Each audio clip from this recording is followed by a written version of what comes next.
Hello, jewelry lover. My name is Bella Naiman, and I'm the founder of New York City Jewelry Week. Welcome to the virtual program for NYCJW25. The theme for this year's 8th edition of New York City Jewelry Week is Artworn, focusing on artistry in jewelry and how artistic intent informs the creation of adornment. We hope that you enjoy the programs that we have carefully put together for you. While this program is not live, we do welcome your feedback. So enjoy the program. Don't forget to sign up for our mailing list. Follow us on Instagram at NYC Jewelry Week, and hope to see you in person in 2026.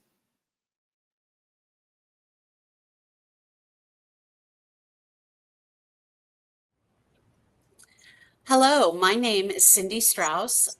I'm the Sara and Bill Morgan Curator of Decorative Arts, Craft and Design at the Museum of Fine Arts, Houston.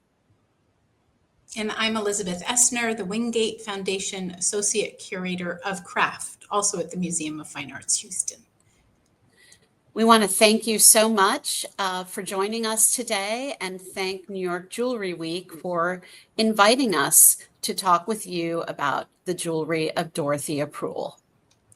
And I want to echo Cindi in our thanks. We are so glad to be a part of New York City Jewelry Week. It is really one of the great global gatherings of jewelry and a chance to come together across so many parts of the field. And I'm willing to bet that for some of you, the name Dorothea Prühl is synonymous with one of the truly great artists of our time working in jewelry. And for others, Dorothea Prühl and her work are completely new. So this dichotomy, for those that she is really a hero and for whom her work is still unknown, this is exactly why Cindi and I wanted to organize this exhibition, which is the artist's first solo museum exhibition in the United States. So we are very pleased to be able to share Dorothea Prühl's life and her revelatory work with all of you today. So first, I want to introduce her.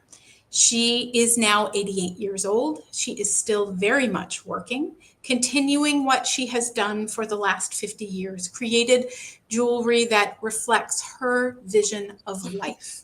And today we will look at how the seemingly simple gestures in her work, the crimps of titanium that create a bird's wings, for instance, how these become in her work a completely singular and personal artistic expression. And this expression is driven by her fierce dedication to her craft that is nearly unmatched in contemporary practice. So throughout her career, Prühl has maintained a studio for metalwork in Halle, Germany, and a separate studio for wood set in a very simple farmhouse, which we'll hear about, in a tiny hamlet of Augustinsburg in Mecklenburg, Germany. And these places are both located in what was formerly East Germany. As a professor, she has mentored countless artists, and her work has been collected by institutions around the globe.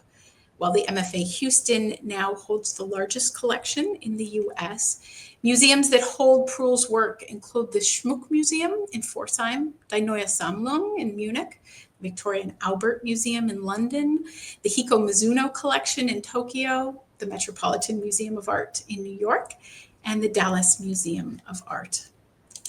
So as we start to dive into Dorothea's life and work, I want to point to this statement that we see here, which is really for Prühl at the root of her practice. It is printed in this wonderful exhibition catalog, Ornament and Sculpture, from the Kunstmuseum in Moritzburg in Halle. And I just want to read the first part because it really is central to understanding her work. She writes that jewelry is, for me, something fundamentally positive. It suggests strength, wealth, splendor, and beauty. This may sound banal, but it is not banal if you want to understand it properly. I am satisfying an archaic yearning that I share with the viewer or the wearer that connects me to them. To this end, I am looking for images and signs. And she concludes that in the end, it is not what is said, but how it is said that matters. She says this is probably the secret of form. Prühl's work is deeply connected to the ways that jewelry has always existed in the world, and in fact, within the human experience. The forms it takes stem from, for her life, her experience, her perception of the world around her. And as her good friend and art historian, Renata Luckner-Bien, who I think says it best, describes Prühl's work as an homage to life. And as I tell Dorothea's history, I just want to point to this catalog and to Luckner-Bien's remarkable chronology on which this information is really based. So let's begin. Dorothea Prühl was born in 1937 in what was then Breslau, Germany, and now Warsaw, Poland, a result of the Potsdam Agreement after World War II.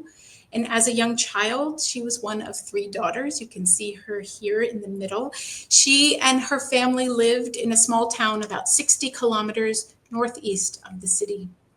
However, of course, she was born on the eve of World War II, and the ravages of war result in great hardship for her family. The family was forced to flee, escaping in the winter of 1944. They returned in 1946 to a broken city already under Polish rule.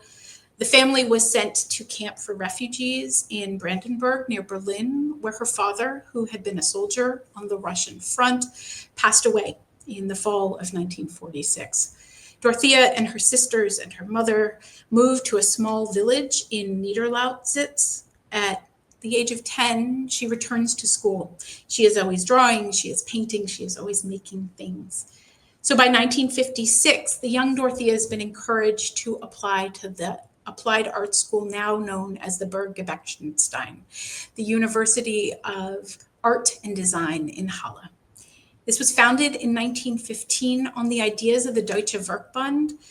The Burg, as it is often known, is really one of the most influential art schools in Germany after the Bauhaus. And in fact, many Bauhauslers joined the faculty in 1925. They are dismissed in 1933. However, unlike the Bauhaus, the Burg remains open.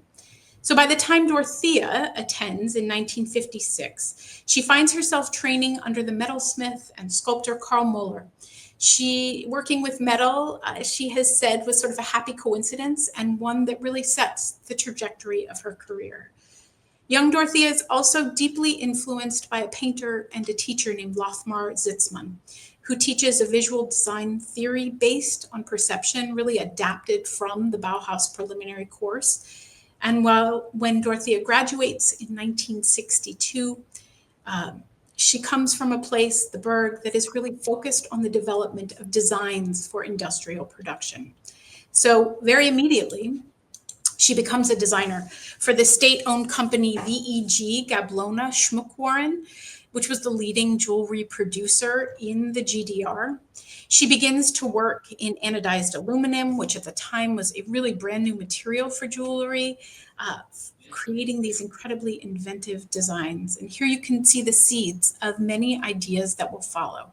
The principles of repetition, the creation of order, the sense of sculptural form and scale. And within the 3 years that she is there, she becomes the head of the development department. But in 1966, she is offered a way to return to the Burg. And here you can see it is still very much a working and important university today, and especially the jewelry department, which remains an important force in the field. So Dorothea is offered a teaching post in what is now has become a full department of jewelry design. And when she joined, there were really 2 aims for students: teaching tradition and the development of prototypes for production. At the same time she joins, another alumni of the Burg, Renata Heinz, joins at the same time. And Heinz will become an important partner, really both of them in search of a new way forward for jewelry.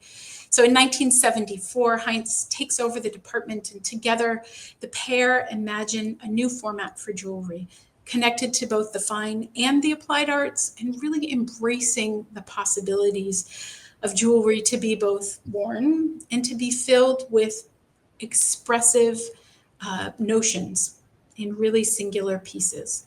So because Heinz and Prühl were in the former GDR, East Germany, they had really only glimpses of what was happening outside throughout Europe, which really mirrored their own vision for realigning jewelry towards singular expression. So the opening of these worlds continues, with Prühl beginning to teach in 1987 in Innsbruck, Austria. She teaches workshops, and this opening continues in the fall of the Berlin Wall in 1989, and of course the eventual reunification of Germany. However, Heinz dies in 1991, and by 1994, Dorothea is appointed professor leading the jewelry class at the Burg until her retirement in 2002. She was almost 60 years old when she had her first solo exhibition, and I will turn it to Cindi. It really can't be overstated how much the Burg was a haven for Dorothea in allowing her to develop her voice. And we also can't forget, as Elizabeth mentioned, that while she had contact with other jewelry artists in the Eastern Bloc, in many ways, she was working in isolation, she and Renata Heinz. And so after the wall comes down in 1989, she starts to be discovered by the Western world. And this is absolutely an important moment for her, but also within the field of jewelry, because the rest of the world then gets introduced to her incredible work, which today is so influential on artists emerging and established, and the respect that she has garnered through exhibitions, two of which you are seeing on the screen here, is well-deserved and a really terrific thing for her, having worked until well beyond middle age without really being able to understand the larger world and the larger world to know about her. She really has, as Elizabeth said, an incredibly dedicated studio practice. And Elizabeth and I had the privilege of going to visit Dorothea, both in her metal studio and home in Halle, and then also in Augustinsburg. And here we are sitting at her kitchen table, in which she has brought out a number of her metal pieces. She works exclusively in either metal or wood. And with metal, it is titanium, some gold, you do get some steel and some silver. But she's not precious about her jewelry, as you can see from the way it's laid out on this table. She wants it to be handled. She wants it to be worn. And while everything is painstakingly made and the craftsmanship is of the highest quality, these works are meant to be touched. And here's some images from her metal studio, which is in her home. It is a small room. Dorothea makes 1 to 2 pieces a year. So the amount of time that goes into making each work, whether it's wood or metal, is extraordinary. And we have a video that can show you how she works.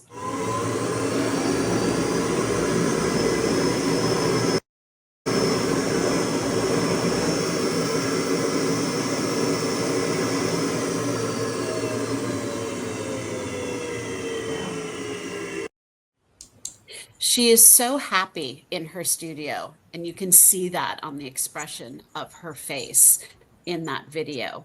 What we're showing you here is on this very small workbench, really almost like a shelf in her studio, she was working on what would become migratory birds, a necklace that we will show you later in the presentation.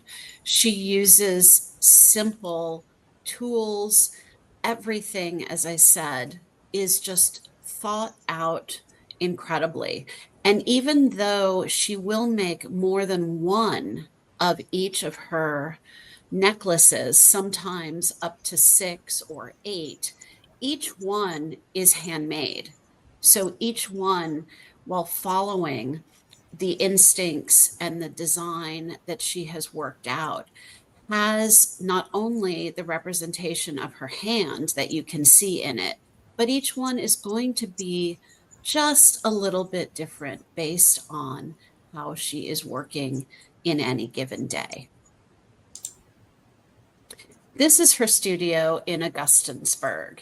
It is a glorious place, surrounded by farmland, pond, beautiful trees. And she works and lives when she's there in this historic farmhouse that is made of stone.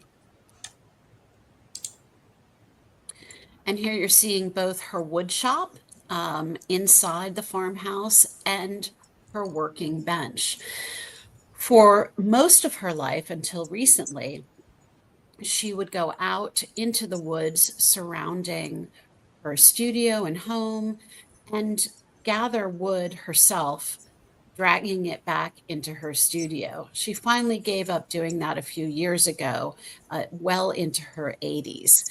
But you can see the sense of, on her workbench, the sense of simplicity, but you can see this history of her working in the texture of the work table itself. While we might look at it and think it's so spare, it feels so primitive, when you are there, it is alive with her spirit and alive with the materials that she uses. So to take a step back and tell you about our exhibition and why we are here to talk about Dorothea Prühl, the Museum of Fine Arts Houston has been the recipient of a remarkable gift of the collection of the Rotasa Foundation, which most of you will know and know Susan Cummins and Rose Rovin, who assembled the collection largely over the past 20 years. While it dates from the 1970s to the present, the majority of it dates from post-2000.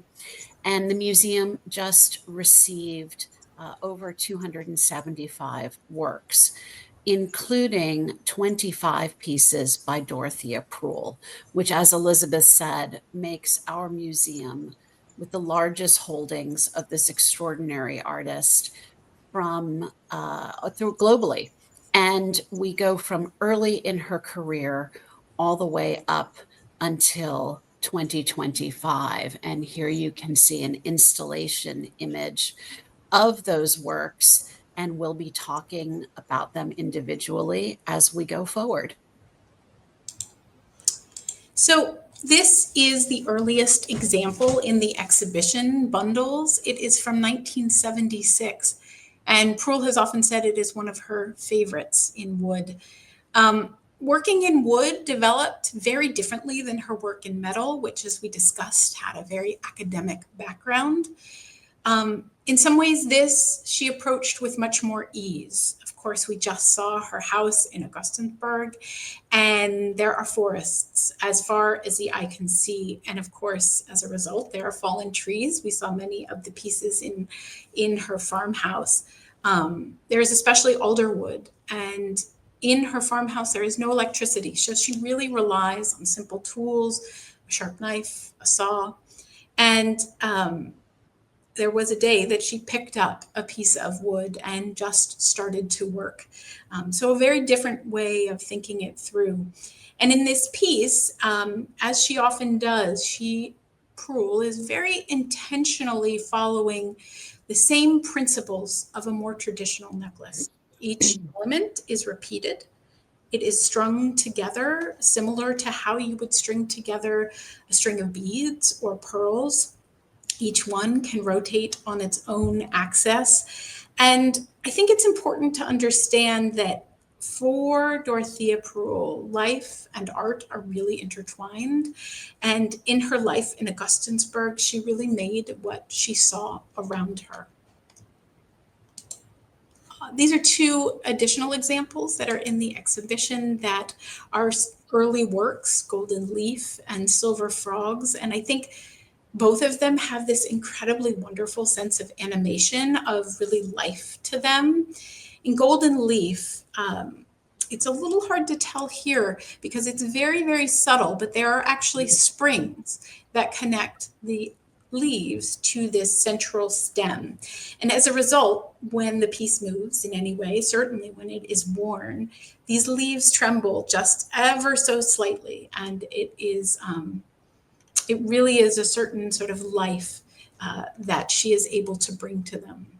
Silver Frogs is one of the absolute most charming pieces of jewelry. It is also her most representational and a great feat of technical development. She worked on these forms for 2 years, and they are hollow. They're shaped from silver sheet, but when she was developing them, they have a supporting skeleton of wire. There are actually additional frog brooches that are in various states of movement, almost as if they are going to hop off to the next destination. They, as I said, are incredibly, incredibly charming. So this piece, Windflowers, was made in 1989. So this is the same year as the Berlin Wall is coming down. And there is a certain beauty and a certain openness. You can think of a windsock or another sort of inflatable that really tells you which way the wind is blowing. It is made, she made these from a cylinder of silver sheet, and you can see at the top the sort of original thickness, and it flows down into these really fragile, nearly wafer thin undulations at the bottom. The forms, it's almost as if they are permanently inflated. So Dorothea very much means for her work to be worn. And so I want to share in the next bit a video of the piece so you can really get a sense of the scale, the remarkable surfaces that she is able to achieve, and this way that she is thinking about movement on the body, and indeed not just the way things look, but also the way they sound, the sounds that they create.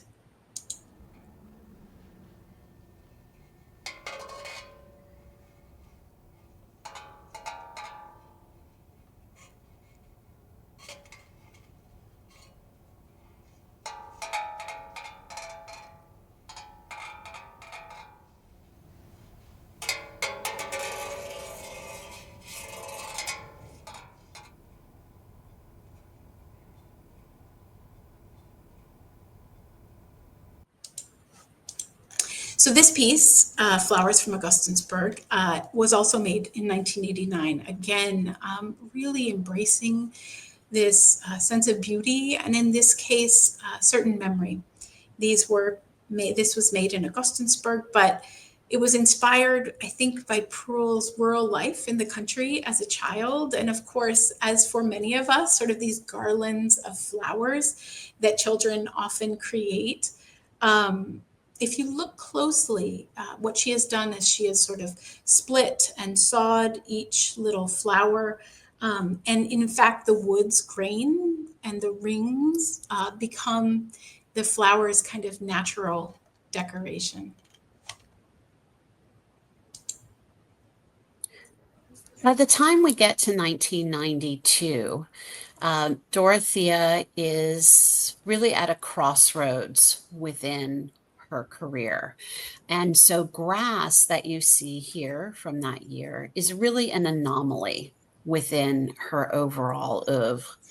This is the only piece that she has made that looks like jewelry, but it cannot be worn. It's incredibly fragile.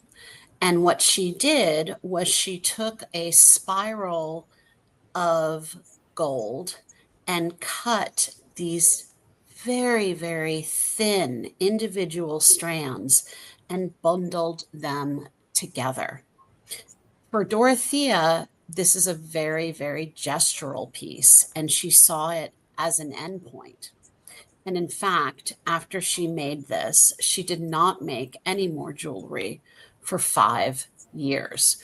But I want you to remember this gestural form, because that tendency, that aesthetic, is something we're going to see flourish in the second half of her work.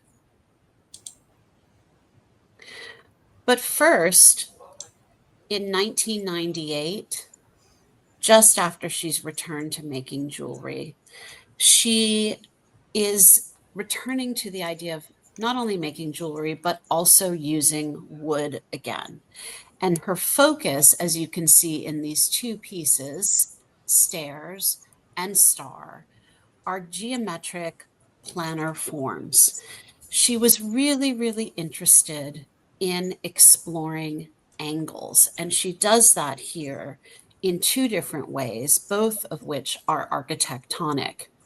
And so you have these individual elements which are formed, and their thicknesses are slanted in a way with steps on each one of those individual forms. And then where you see the actual step or ledge, if you will, there is an angle to that, so that this is not a static form, but rather visually has movement and comes alive, especially when worn. And with star, you have the same thing. You have these individual elements. Each one has a bit of varying thicknesses, so it gets that kind of slant if you were going to be laying it flat. And they're connected in such a way that if you adjust one element, you're adjusting the total. And so again, when thinking about how these are worn, it is a sense of movement. And Dorothea works in particular with her friend Renata, who tries on each one of her works mid-process to get a better understanding of how they feel on the body, because these pieces really are meant to interact with the body and they're meant to be worn. But here's that gesture that I was talking about earlier with grass. This is Foxes from 2003. And if you look closely, you can see the impressions of that animal, which she would have seen in the countryside or even perhaps in the parks in Halle. So this is very, very much an exercise in gesture. For Dorothea, she describes it like drawing in air. And so you get that visual movement. You can imagine them sort of chasing each other as you move around the necklace. And also, again, when worn, you're going to have that sense of movement.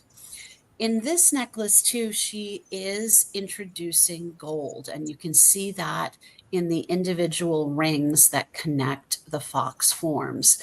And gold, which she had used in her practice earlier, but at this point and moving forward, it really becomes more of an accent, more of a way to contrast metals, to add visual interest and visual delight.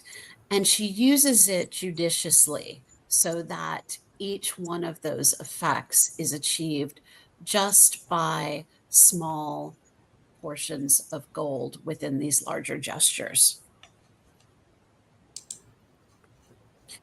And the gestures in itself start to find their way into her wood necklaces. This is Butterflies from 2008, which is painstakingly carved, each one of these elements.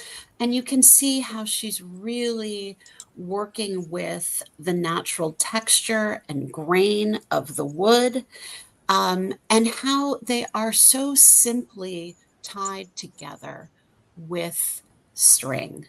And I think this necklace, and you can think going back to bundles, with these wood necklaces where you have individual elements that are arranged and tied very simply, they seem so effortless, and yet they are so complex, not only in terms of carving each one of these elements and thinking about the angles, thinking about butterflies in flight, but also in the arrangement and how they are tied together.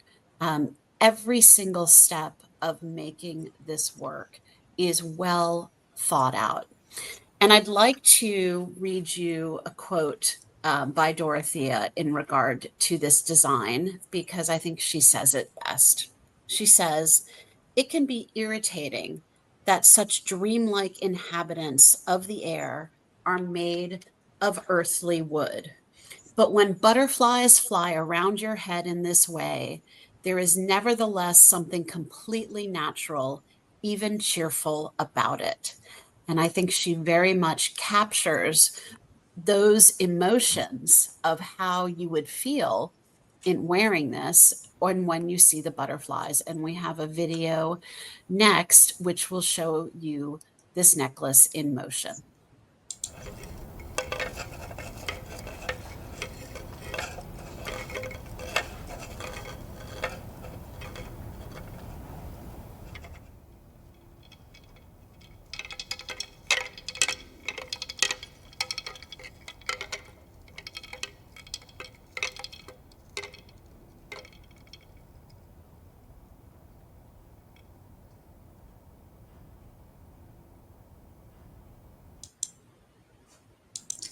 So here you can see that butterfly necklace alongside many others and really follow her progression of form.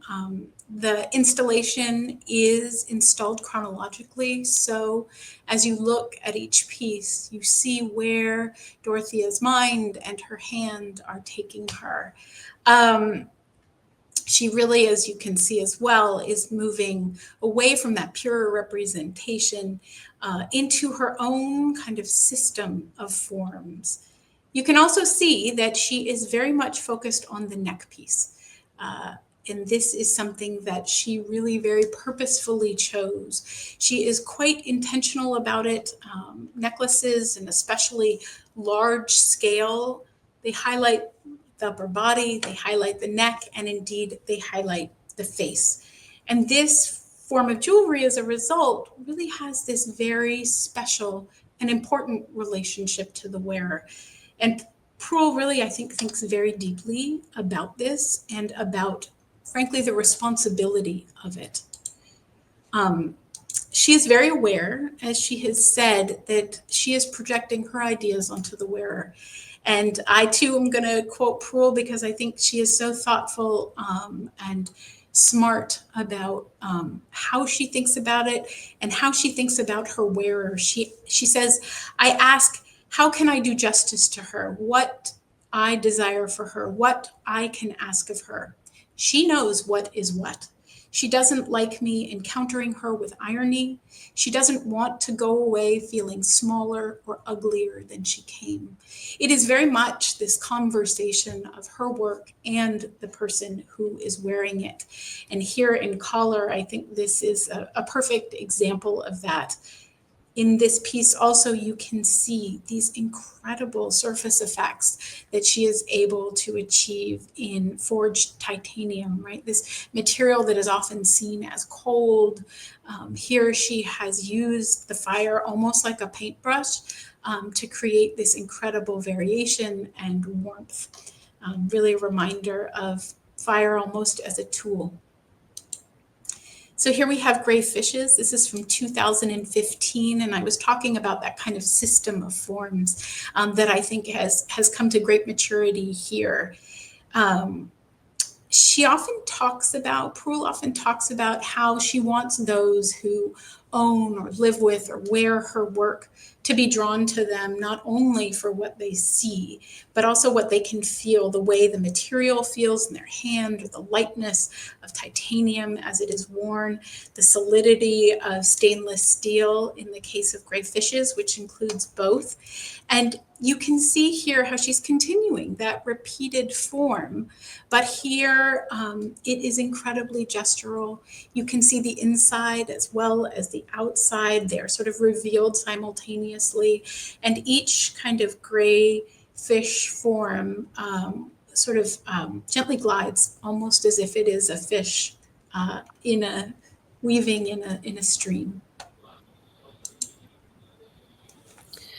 One of the things that I hope you've been able to see as we've gone through Dorothea's work is that while she started doing some purely representational forms and then moved to a middle ground and then began to abstract them, even when she's getting to the abstracting part of her aesthetic and her desires, these forms are still absolutely recognizable.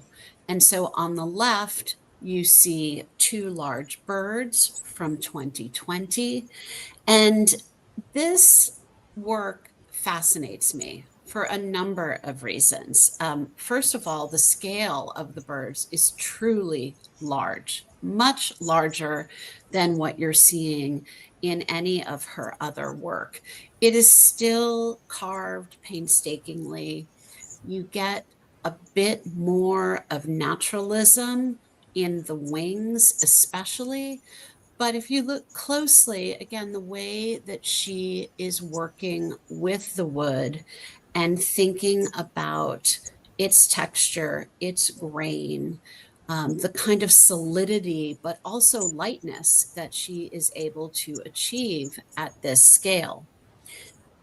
The reason why I'm so fascinated by it is because of the length of the gold chain. It is purposefully short.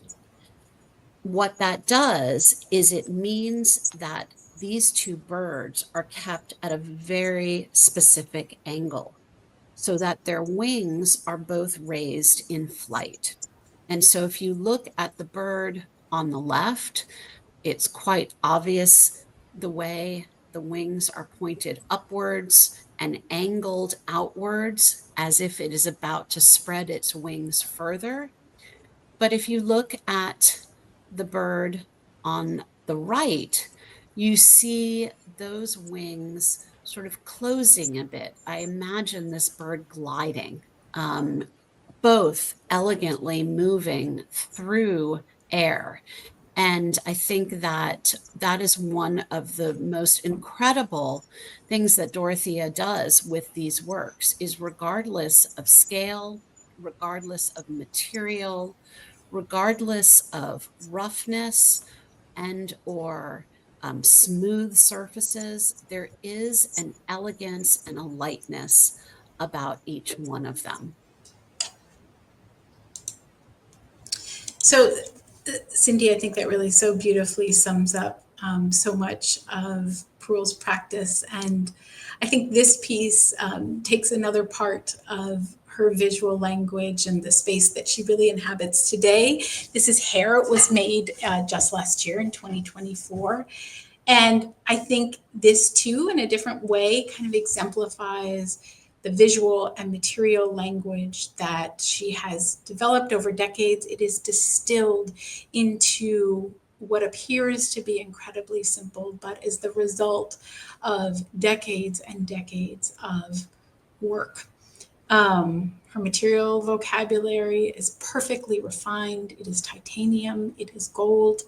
Their qualities give it structure and form and movement all at once. And the results are this incredible assuredness of form. There is nothing here that does not need to be here. And I think it really sums up in many ways that sort of pure essence of Prühl's vision as we think back to grass. Here is the full results of it. And I just would like to add, she had just finished working on this necklace when Elizabeth and I were visiting with her. And indeed, she had her dear friend and model, Renata, put it on for us so we could see how it laid on the body and how you could adjust it. So there is not necessarily a front or a back. And that is something that we haven't really talked about, but is the case particularly with a lot of the metal necklaces in which you have this great sense of movement. And to see Dorothea handling it, and how the way she handles her jewelry really telegraphs how approachable she feels that it is, how she wants it to be handled. She wants you to feel the warmth, the lightness, etc. You know, as museum curators, that is not in our training. And it was so meaningful and delightful to see just the way she presents her jewelry and thinks about her jewelry sitting in her studio. Yeah, that's a really great point, Cindy. And I think you're exactly right. She really sees these works as very much living in the world. So we want to end by thanking you all for joining us today. For those of you who know Dorothea Prühl's work, we hope that we have been able to introduce some new thoughts to you, but also really celebrate this remarkable collection that the MFAH now has from the Rotasa Foundation. For those of you whom it's new for, we encourage you to continue to think about Dorothea Prühl's work. And we invite all of you to come to Houston to see our exhibition, which, as you can see, will be on view until January 2027. And from there, I too want to thank all of you, and please stay tuned. I've included our website here, as we'll have some really exciting programming for this exhibition throughout its run. So thank you for being here. Thank you.